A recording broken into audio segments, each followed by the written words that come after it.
elections,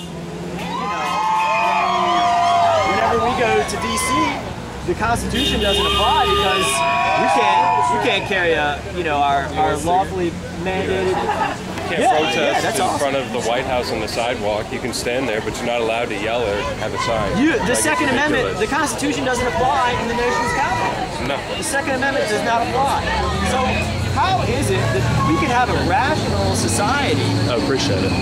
Thanks. And a logical society where it's capital, the second most important part of the Constitution doesn't apply. The First Amendment is, at this point, is the freedom of speech and thought. I mean, that's thought freedom in the First Amendment. You speak, you say what you want, and you can think what you want too. That's religion. You can think what you want. Atheism is a religion, Catholicism is a religion. It's you controlling what you want to think. That's what religion is. And what enforces that? The Second Amendment, like it enforces everything. And then they transferred that onto Article 1, Section 8, which are the enumerated powers of Congress, which is the closest to the people in our republic. And they say, oh, well, we need Congress. We don't want the executive branch to control the money. We want the one closest to the people to control the money. So we'll give the money control, which is what you were talking about, and that's just control of thought. If you want to get something done in this society, you need money. Who controls the money? The Fed. But who's supposed to control the money? The people's representatives. Who controls the military? The private central bankers. Who's supposed to control it? The people's representative. It's all enumerated in Article 1, Section 8. That means they can all be arrested. But that's the thing is there is a fourth branch of the government that is the people. Like the people are its own branch of it. Amen. If the government no longer represents the people, it's the right of the people to overthrow it. Like the people are the fourth branch. I think the people are the government. Any other system that doesn't give you "we the people" is tyranny. That's the way it goes. So yeah, you want for these? That pretty much rounds it off. Arrest the bankers, man. Arrest the bankers.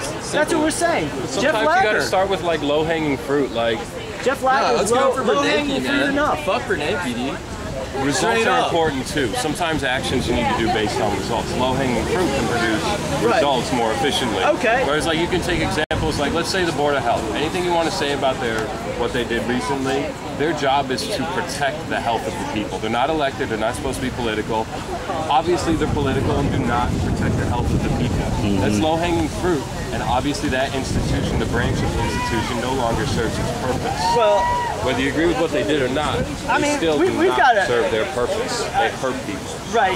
Shirley Harvey and I, we have a she's running for mayor of the city. We have a case in federal court now, and we're basically showing that the State Board of Elections, the Richmond Registrar, and Richmond Electoral Board they're just not following any of their own rules, and the registrar picks and chooses the candidates that they place on the ballot, and that the election's a sham. And we're not even talking about the 10,000 dead people and dogs that are still on the voter roll, and the electronic voting machines that are so easily hacked into and have more voters. And are owned by Spanish companies. Owned by a foreign company. Not only our bank is controlled by a foreign bank, the Bank for International Settlements, a Spanish company owns our voting machines. Great. And the fact that the most untrustworthy group is like the ones that are putting them out there, the government. Like they're the most untrustworthy people around here. How about this?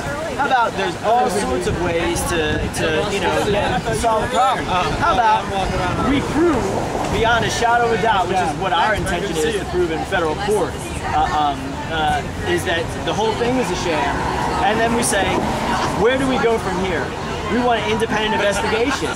We're not in, the law states that when people violate election law and commit fraud when they carry out election law, that they go to jail, that there's some sort of repercussion. It's not up to us to go, oh, well, what are we going to do now? We arrest the people who have committed the crime, committed the fraud, and then we have rules to abide by that govern our elections. I'm not saying that they're the best rules. I'm just saying they're completely ignored. And on a state and federal they're ignored, level, so let's not if you ignore the want law. to change them, like at least let's go through the process to change them, But why change them when we're not even enforcing them at all? Because all the worst crimes of the United States government, they're violations of the Constitution. So upon us. So we can can think about all these other things that we need to do, but why don't we just do what's simple that we didn't decide to do, that some other higher power than us decided? Well, might as well just, you know, play the hand we're given. Right? Why don't we enforce the Constitution, which will result in arresting all the bankers, which will result in ending all these foreign wars, ending the chemical poison spraying on our skies, ending the Fourth Amendment violations. It will, you know, it will end all of these things. I mean, I'm not saying it's that easy, that it's going to be an easy thing, but I'm saying that's the first step. It's the simple thing. No, but we're just slaves in America. That's all. We're just slaves in America. My name is Chris Dorsey. It's spelled with all lowercase letters. I am not a slave. I am not a slave. They can try to enslave me. I'm backing out of this system as much as I can. I'm still somewhat complicit, but I'm asking and demanding change from the people in charge. But we're all complicit, I guess, to relative degrees. You can't help it. But I'm saying I don't want to be complicit anymore. I want this unconstitutional tyranny to end. And I want the law enforced. The law, which is the U.S. Constitution. The law. The Federal Reserve, the currency issue is there's nothing to back it up. So even if we, you know, and again, the rest of the world is seeing that now too. That we've given them a lot of green toilet paper and taken their actual assets. China's out of the stock market now. But again, that's the other thing. Look at where the stock market is now compared to where it was before prior boom, before prior crashes. So real industry in America is tyranny, man. Where do you think your fines go? Your fees, your taxes. But what do we do? They all go there.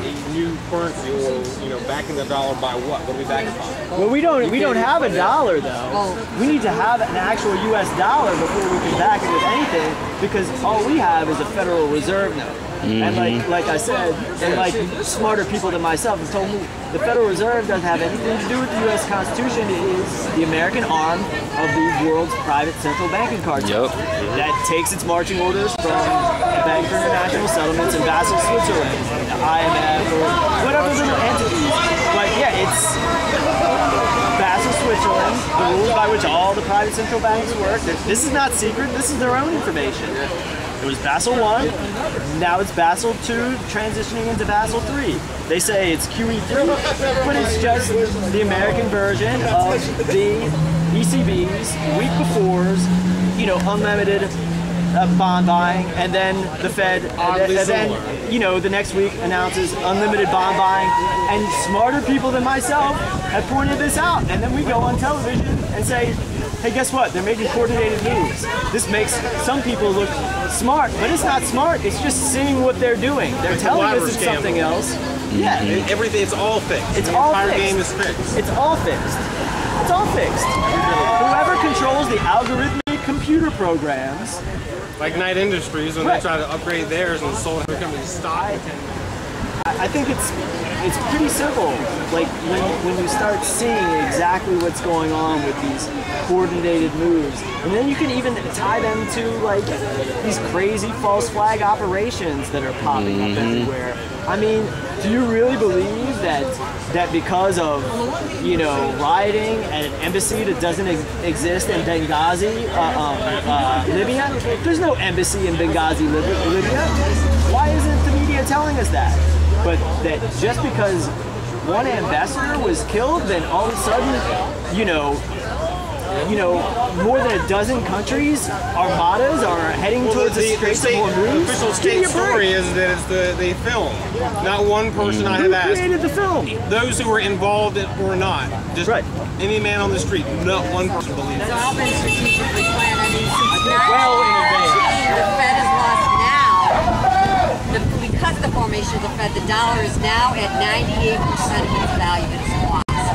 If you would have had a piece of silver in 2001, just a mint, you know, 70 piece of bullion silver, one piece of it would be worth 550% more since 2001 than the dollar. There's two things that hold up the dollar.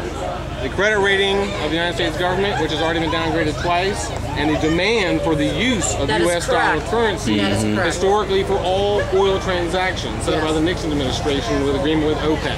Well, now we've been sanctioning Iran. They're selling their oil and trading it for gold or won, which is a decreasing demand for our dollar. So those are the two things that hold up our dollar are going down. What are the tools as a nation we have to defend or whatever for our country? We have economic power and military power. Well, the economic power is soon to crash when the dollar falls. So the only tool we have left is our military. Is it then also a coincidence because of this film or the embassy or whatever lie they're saying that the entire Arab world is unrest? And you know what happens next Thursday? Major multinational anti-mining naval fleet exercises off Bahrain. Right, that's right. I was on the books before this unrest. Right. But again, if any other country, Iran or anyone else, put ships that close to our waters, that would be an act of war, according to us. But that happens because there's foreign troops that are training with U.S. troops inside the United States now. There's Russian troops in Colorado training with secret weaponry with the U.S. military. I mean, I don't like to get distracted. There are no sovereign nations. They don't exist. They're all owned. They're all owned. Well, all the ones that have anything worth owning. The central banks, they're the ones that are buying up all the gold. The Rothschild banking cartel, along with the Rockefellers, they're buying up interest in Chinese banking.